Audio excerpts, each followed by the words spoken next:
Alloy steels contain up to 50% of non-ferrous elements that provide different properties. Not all alloy steels will have such a high percentage of the other non-ferrous, but they do. A steel with at least 12% chromium is called stainless steel. Stainless, it does not corrode. Most of the chromium dissolves into the lattice while the rest forms carbide precipitates, iron carbides and so on. The chromium converts the lattice to a chromium iron binary alloy that remains in its BCC shape and is far more stable than regular iron lattice. So, right, chromium iron binary alloy, right? Not the iron carbon alloy, right? The steel, normal steel is iron carbon, but because the chromium dissolves, so there is a chromium iron binary alloy also in this new type of steel, which is a stainless steel. There is a category called tool steels, from which you make cutting tools and from which you make dies and so on. So these are high carbon steels, 0.6% to 1.4% carbon. They have higher strength, higher hardness, higher wear resistance, and therefore they can maintain a very good cutting edge, right? So these are very specific steels, and that they maintain good cutting edge repeatedly after cutting lots of different materials. Chromium, molybdenum, tungsten, vanadium are the common alloying elements in these type of tool steels. Applications: drill bits, dies, saws, other cutting tools and so on, right? So steels in general, stainless steels, tool steels, big categories of steels. Now because there are thousands of steels, so if we just try to name all of them, then it will be very, very tough. So there are numbering schemes. So AISI is the American Iron and Steel Institute. SAE is the Society of Automotive Engineers.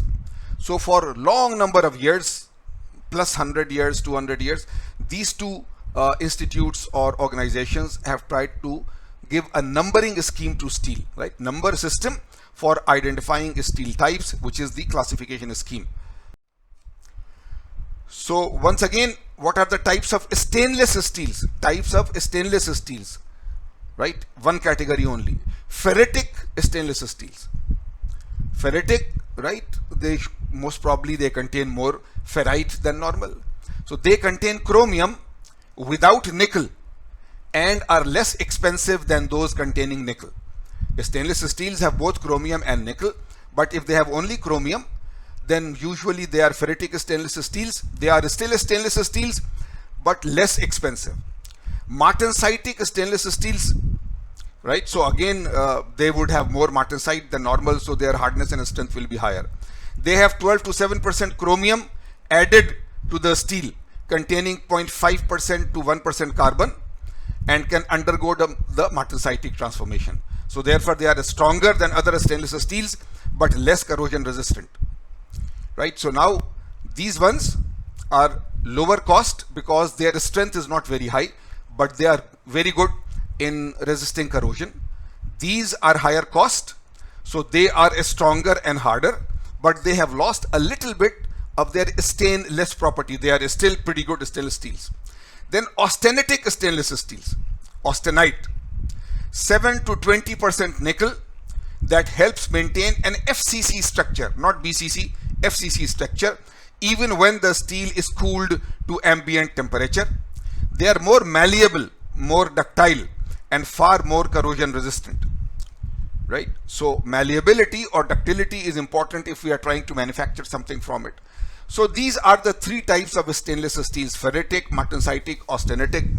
Of course, which type a particular company will use for a particular product, they will study their product and they would note the background of these and they will try to find out. And as I keep on reminding you always, that cost and quality both are important always. So you need certain quality, but which one is available at a better cost so that it still gives you little more than the minimum product requirements and still saves you and gives you more profit and so on. So these are some of the stainless steel types. Now here it is the AISI SAE designation for steels. So here the types of steels. Here in their number description, what is the first digit and what is the second digit. So carbon steel, normal carbon steel, it starts with 1, and the second digit describes the process by which it was made. We will show you very soon. Manganese steel starts with 1, the second digit is always 3. Nickel steel starts with 2, and the second digit tells you percent nickel in steel, and so on, right? So this is a very, very good summary of the naming of steels by numbers. One page, if you keep this one page in front of you, then hundreds and thousands of different steels, how were their numbers there and what is the significance of those numbers. So this is a very good chart to keep with you, or table, sorry.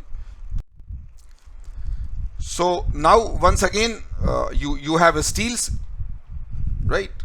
And you have low alloy steels, you have low alloy steels, and you have high alloy steels, right? Low alloy and high alloy. In the low alloy, we divide it into low carbon, medium carbon, and high carbon. And this is the high alloy steels. This alloy means, low alloy and high alloy means that the other alloying elements, carbon is always there, the other alloying elements are low in percentage, like chromium and nickel and manganese and so on. And high alloy means the other materials are high. So in the low alloy steels, usually we have now low carbon, less than 0.25% carbon, medium 0.25 to 0.6% carbon, and 0.6 to 1.4 weight% carbon. If it is too high carbon, then rather than calling a steel, it is called cast iron, right? Cast iron. So here name plain steel, HSLA steel, in this medium also plain steel, heat treatable steel, in high carbon plain steel, tool steel.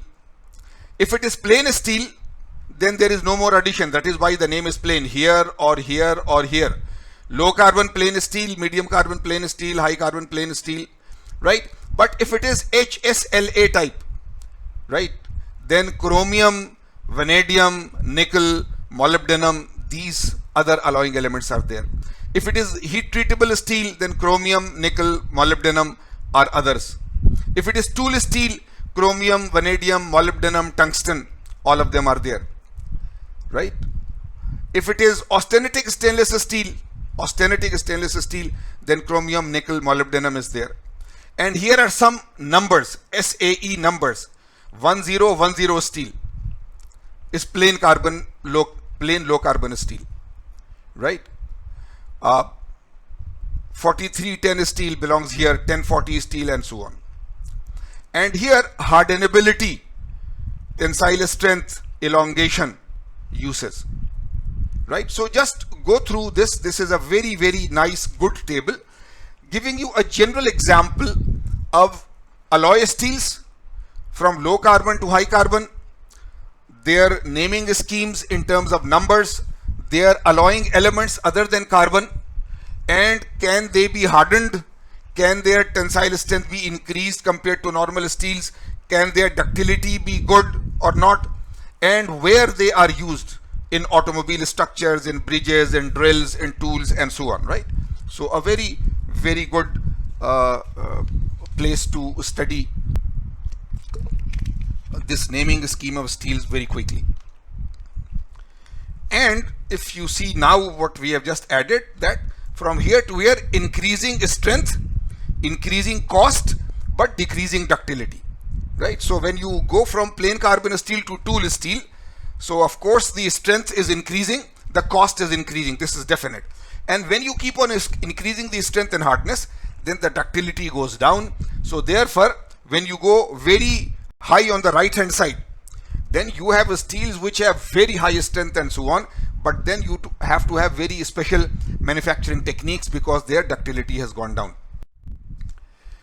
Cast iron, we said right on the previous table, when you have high percentage of carbon, so more than 2.1% carbon is ferrous alloys, right, cast iron, and more commonly 3 to 4.5%. Anything more than roughly 2% carbon will be cast iron, but usually we don't make cast iron with this at least 3% or more, right?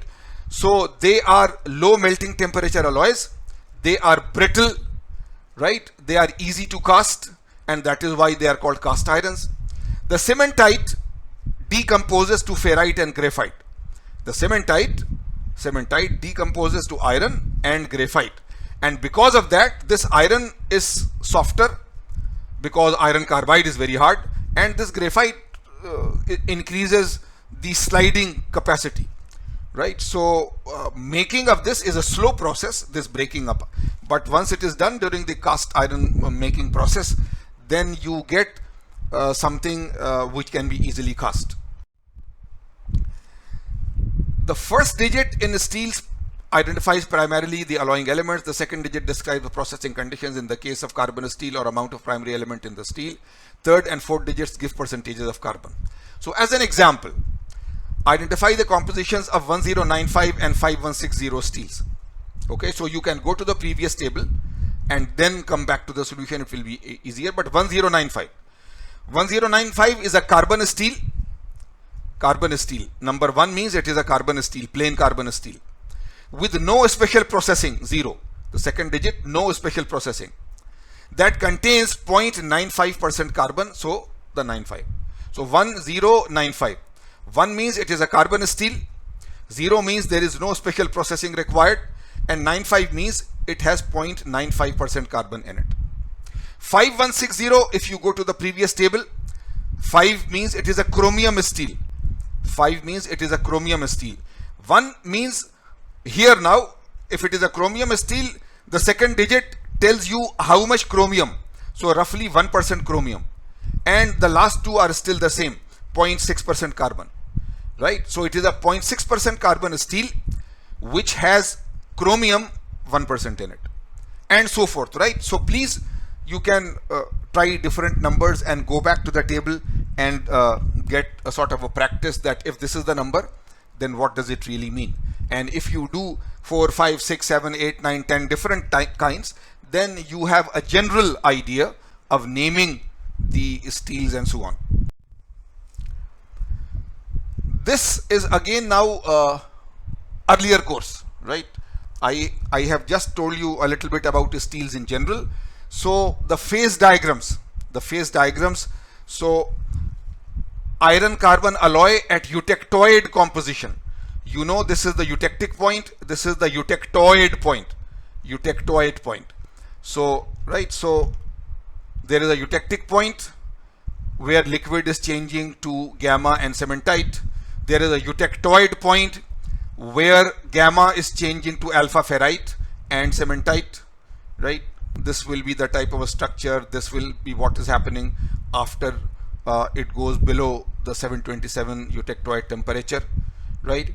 And finally you will get perlite, which is alternating layers of ferrite and cementite. So this is earlier, but go through it carefully so that you are reminded. So this is what happens to, right, eutectoid composition. So 0.76% carbon steel. If you have 0.76% plain carbon steel and you lower the temperature, cool it from a liquid stage and so on, this is what happens.